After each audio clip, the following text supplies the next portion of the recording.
Selamat siang Bapak Ibu. Siang. Baiklah, kita akan memulaikan kegiatan in-house training kita di siang hari ini bersama dengan narasumber fasilitator kita Ibu Olcuma Muaya. Namun sebelum saya serahkan kepada fasilitator, kita akan membuka kegiatan di siang hari ini dengan doa, dan kita akan berdoa menurut agama dan kepercayaan kita masing-masing. Berdoa mulai.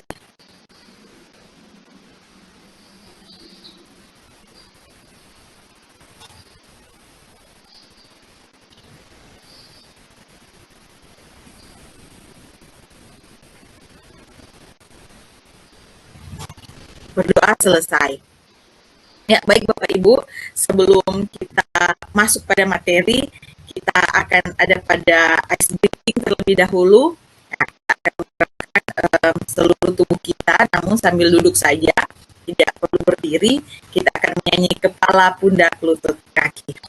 Ya, kita mulai ya. Ya. Kepala, pundak, lutut, kaki, lutut, kaki, kepala, pundak, lutut, kaki, daun telinga, mata, hidung, pipi, kepala, pundak, lutut, kaki, lutut, kaki. Ya, oke.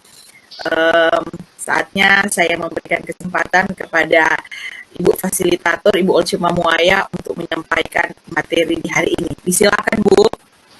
Oke, terima kasih untuk moderator yang hebat, Bu Luciana. Saat ini saya akan menyampaikan materi. Dan izinkan saya untuk share materi.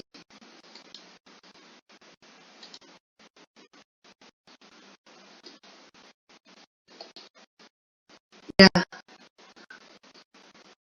materi kita di saat ini tentang konsep dan komponen modul ajar.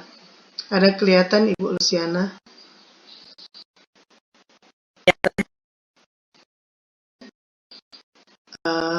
Jadi untuk pertama-tama saya mau bertanya,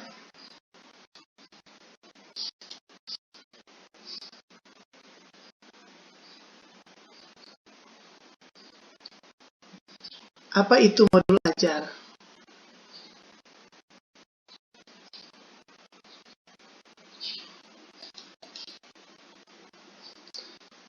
Modul ajar adalah sejumlah alat atau media, metode, petunjuk, dan pedoman yang dirancang secara sistematis dan menarik. Modul ajar merupakan implementasi dari alur tujuan pembelajaran yang dikembangkan dari capaian pembelajaran dengan profil pelajar Pancasila sebagai sasaran.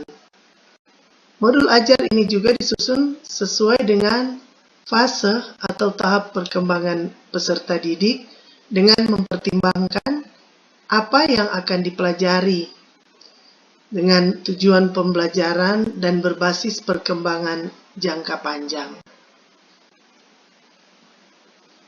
Nah, di sini ada komponen modul ajar, ada 3 Mohon bagian. maaf, Ibu Fasilitator. Ya. Slide-nya mungkin di sini di tempat saya belum dipindahkan, Bu. Oh.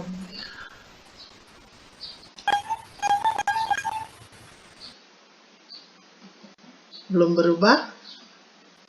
Belum, Bu.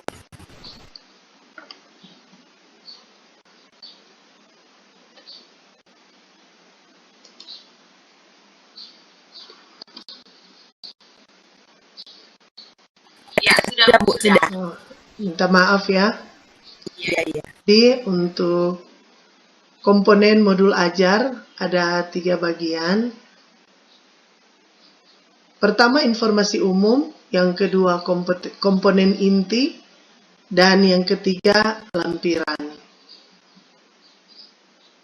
Nah, kita masuk pada informasi umum. Ada bagian A, identitas modul, berisi nama penyusun, institusi, dan tahun disusunnya modul ajar. Jenjang sekolah, apakah SD, SMP, SMA, SMK, kelas, maupun alokasi waktu yang disusun sesuai dengan unit kerja masing-masing. Bagian B, kompetensi awal, di mana kompetensi awal adalah pengetahuan dan atau keterampilan yang perlu dimiliki siswa sebelum mempelajari topik tertentu. Kemudian bagian C berisi tentang profil pelajar Pancasila, di mana ini merupakan tujuan akhir dari suatu kegiatan pembelajaran yang berkaitan erat dengan pembentukan karakter peserta didik.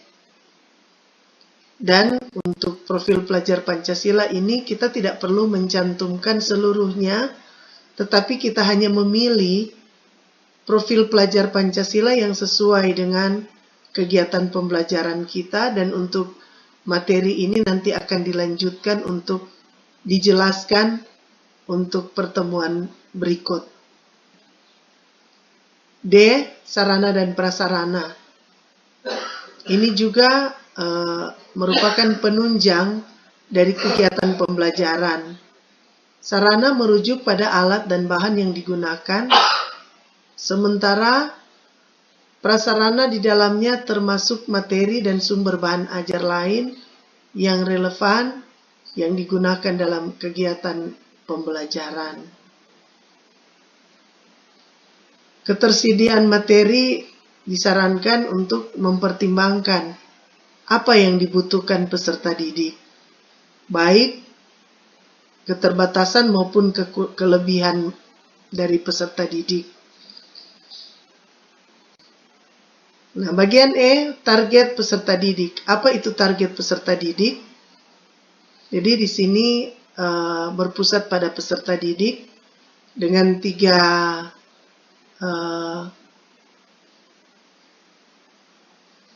tipe peserta didik, yakni reguler atau tipikal umum, di mana mereka tidak mengalami kesulitan dalam mencerna dan memahami materi ajar. Dan untuk yang kedua, peserta didik dengan kesulitan belajar, di mana memiliki gaya belajar yang terbatas, hanya satu gaya, misalnya dengan melalui audio,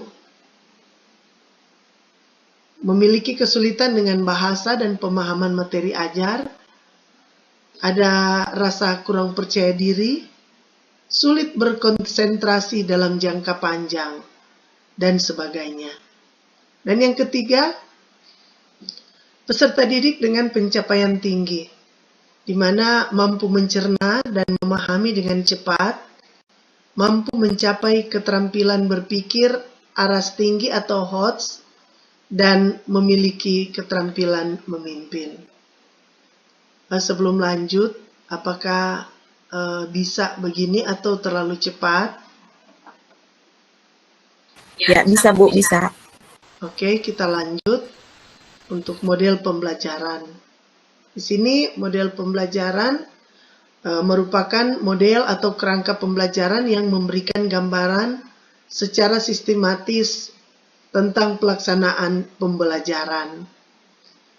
Model pembelajaran dapat berupa model pembelajaran tatap muka, tapi seperti saat ini masih dalam pandemi, maka pembelajaran bisa dilaksanakan secara daring atau jarak jauh, dan pembelajaran luring atau di luar jaringan, maupun pembelajaran dalam bentuk blended learning. Jadi tergantung unit sekolah masing-masing untuk menggunakan metode pembelajaran seperti apa. Selanjutnya, bagian kedua yaitu komponen inti. Bagian A, tujuan pembelajaran. Tujuan pembelajaran harus mencerminkan hal-hal penting dari pembelajaran dan harus bisa diuji dengan berbagai bentuk asesmen sebagai bentuk dari unjuk pemahaman. Tujuan pembelajaran menentukan kegiatan belajar, sumber daya yang digunakan, serta kesesuaian dengan keberagaman murid dan menggunakan metode asesmen atau penilaian bagi peserta didik. Bagian B, pemahaman bermakna. Ini adalah informasi tentang manfaat yang akan peserta didik peroleh setelah mengikuti proses pembelajaran. Manfaat tersebut nantinya dapat peserta didik terapkan dalam kehidupan sehari-hari.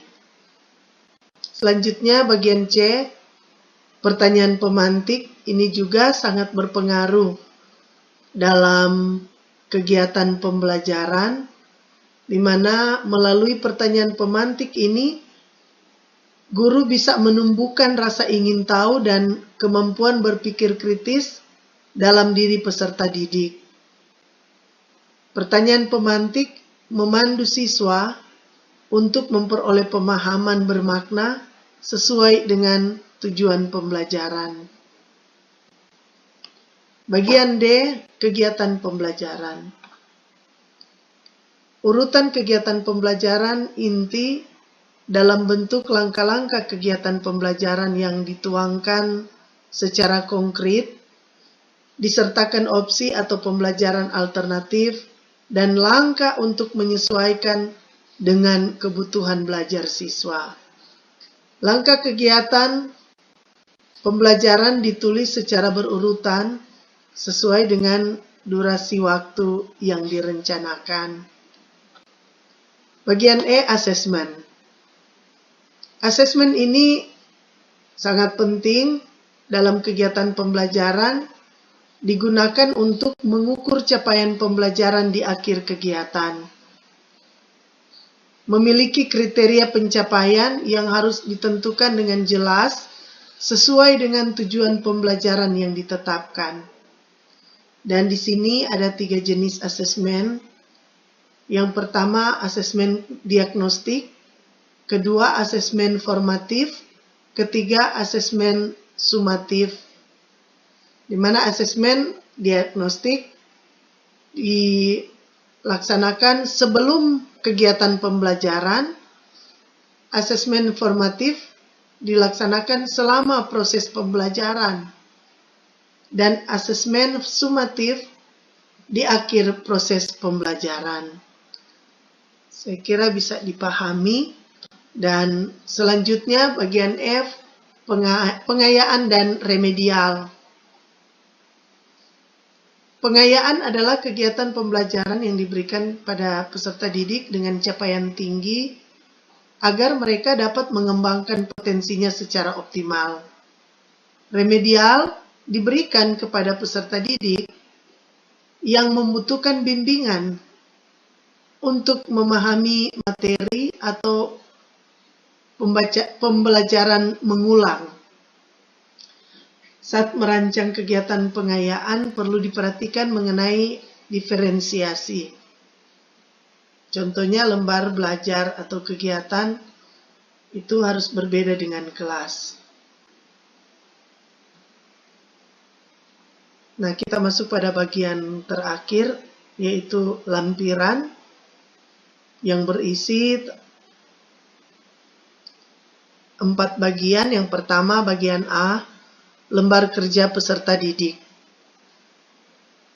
Lembar kerja peserta didik ini ditujukan untuk peserta didik dan bukan guru, dan ini bisa diperbanyak, diberikan kepada peserta didik termasuk peserta didik non-reguler. Bagian B, bahan bacaan guru dan peserta didik. Bahan bacaan guru dan peserta didik ini digunakan sebagai pemantik sebelum kegiatan dimulai atau untuk memperdalam pemahaman materi pada saat atau akhir kegiatan pembelajaran. Bagian C, glosarium. Glosarium merupakan kumpulan istilah-istilah dalam satu bidang secara alfabetikal yang dilengkapi dengan definisi dan artinya. Bisa dikatakan di sini kata-kata yang sulit yang kita tidak tidak dimengerti banyak orang dan perlu untuk penjelasan yang lebih mendalam. D. Daftar pustaka memuat sumber-sumber referensi yang digunakan dalam pengembangan modul ajar. Referensi yang dimaksud adalah semua sumber belajar, baik buku siswa, buku guru, buku referensi, majalah, koran, situs internet, lingkungan sekitar, narasumber, dan lain-lain sebagainya. Nah, itulah materi yang sudah saya sampaikan tentang konsep modul ajar ini. Terima kasih untuk perhatiannya dan saya kembalikan kepada moderator yang hebat, Ibu Luciana. Ya, terima kasih Ibu Fasilitator, Ibu Olce Mamuaya. Ya, materi yang sangat baik sekali.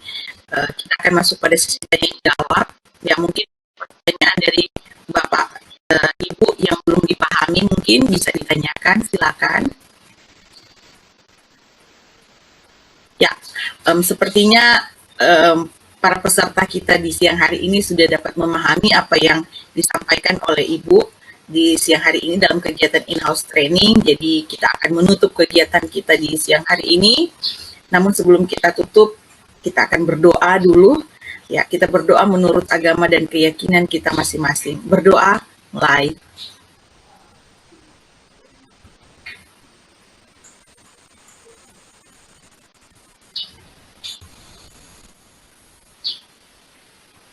Berdoa, selesai.